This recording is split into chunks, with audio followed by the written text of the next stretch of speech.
আসসালামু আলাইকুম এভরিওয়ান। গ্রামে চলে গিয়েছিলাম। গ্রামে গিয়ে দিনটা আমার এইভাবেই কাটলো। আর কোথায় কোথায় ঘোরাফেরা করলাম আর কি কি খাওয়া দাওয়া করলাম সমস্ত ভিডিও দেখার জন্য সাথেই থাকুন। আশা করি আপনাদের ভিডিওটা ভালোই লাগবে।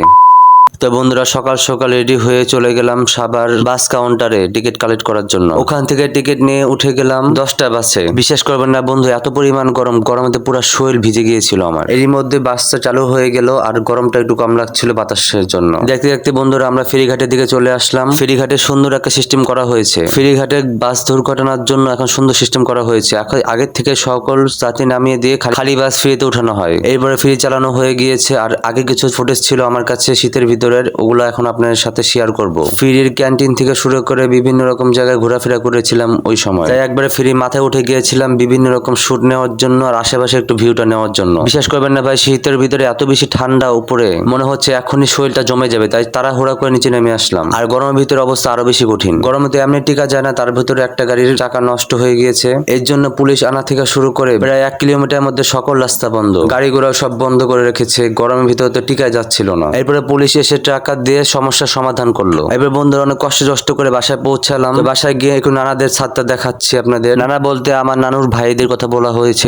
এখানে যে গরুগুলো দেখছেন এই কোরবানি দিয়ে এই গরুগুলো বিক্রি করে দেওয়া হয়েছে। যেহেতু বন্ধুরা বেড়াতে গিয়েছে তো বাসায় বসে থেকে তো লাভ নেই, তো আশেপাশে একটু ঘোরাফেরা করলাম, খাওয়া দাওয়া করলাম। যতই গরম হোক না কেন প্রতি সন্ধ্যার সময় 1 কাপ চা না হলে তো চলেই না। আর গরমের গাছের আম দিয়ে আম দুধ মুড়ি না খেলে তো গ্রীষ্মকাল বোঝাই যায় না। আর গ্রাম অঞ্চল না গেলে তো মজাই নাই এই সবগুলোর। এরপর বন্ধুরা বিকাল বেলা ঘোরার জন্য চলে গিয়েছিলাম পার্কে। তো বন্ধুরা আপনাদেরকে চেষ্টা করবো বিভিন্ন রকম রাইড দেখানোর জন্য। ভিডিও মধ্যে যাকে দেখতে পাচ্ছেন সে আমার ছোট মামা। তার আবদারে চলে গিয়েছিলাম পার্কে ঘোরাফেরা করার জন্য। আমার ছোট্ট মামা ঘোড়ায় উঠছিল, ওনার সাথে নানা আর আমিও ছিলাম। ওখান থেকে ঘোড়া ওঠা শেষ করে চলে গেলাম বিভিন্ন রকম রাইড দেখার জন্য। ওখান থেকে মামা গিয়ে উঠলো এই রাইডের উপরে। এটা স্পিডিং গাড়ি। পার্কটা ছোট হলে কি হয়েছে, এখানে অনেক সুন্দর সুন্দর রাইড রয়েছে, আপনাদের দেখাচ্ছি, একটু দাঁড়ান।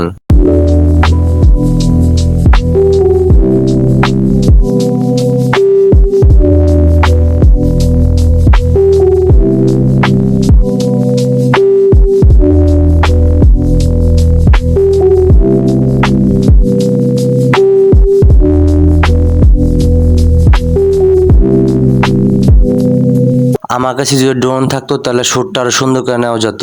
ফোন দা যতটুকু সম্ভব আমি শুট নিয়ে দিলাম, তো আপনারা একটু ভালো করে দেখে নিন। একটু লেক পারে গিয়েছিলাম বাতাস খাওয়ার জন্য। আশেপাশে আবহাওয়া অনেক সুন্দর ছিল, একটু শুধু গরম ছিল। এরপর কিছুক্ষণ বসে বসে বাদাম খেয়ে নিলাম। যেহেতু গরম পড়েছে অনেক, তো আইসক্রিম দোকানে গিয়েছিলাম আইসক্রিম খাওয়ার জন্য। আইসক্রিম খাওয়া শেষ করে চলে গিয়েছিলাম হোটেলে রাতের খাবার খাওয়ার জন্য। রাতের খাওয়া শেষ করে চলে গেলাম বাসায়। রাতে ডিজে লাইট এবং এসির মধ্যে ঘুমিয়ে মজাই লেগেছিল। আর সকালবেলা ঝিমঝিমা বৃষ্টি, মজাই তো আলাদা। তাই এই চান্সটা আর মিস করলাম না, গোসল করে নিলাম বৃষ্টিতে। দেখতে দেখতে বেড়ানোর শেষ দিকে চলে আসলাম। জুম্মার দিনও ছিল, নামাজটা আদায় করে নিলাম। আর নামাজ আদায় করে বৃষ্টির ভিতরে হাসতে হাসতে বাসার দিকে চলে আসলাম। তো পরের দিন কাউন্টারে চলে গিয়েছিলাম টিকিট কাটার জন্য। যেহেতু বাসায় যাচ্ছিলাম এই জন্য খুব ভালো লাগছিল। আর অনেকদিন থাকার জন্য ওখানের জন্য অনেক মায়া হয়ে গিয়েছিল। যাওয়ার পথে বন্ধুরা আবারও সেই ঝুম বৃষ্টি নামলো।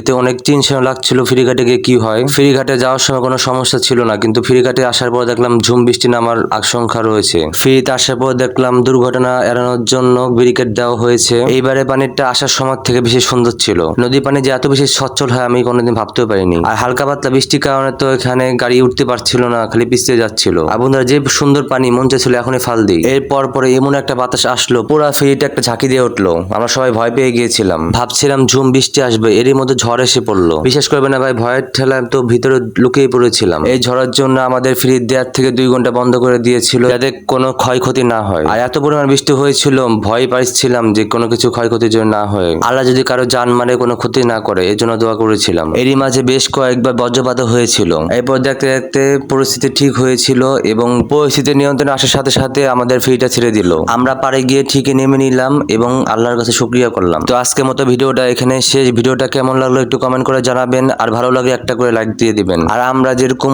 পরিস্থিতিতে পড়লাম, এরকম পরিস্থিতিতে পড়লে সবসময় আল্লাহকে স্মরণ করবেন এবং আল্লাহকে ডাকবেন। আল্লাহ আপনাদেরকে এরকম কঠিন পরিস্থিতি থেকে রক্ষা করবেন ইনশাআল্লাহ।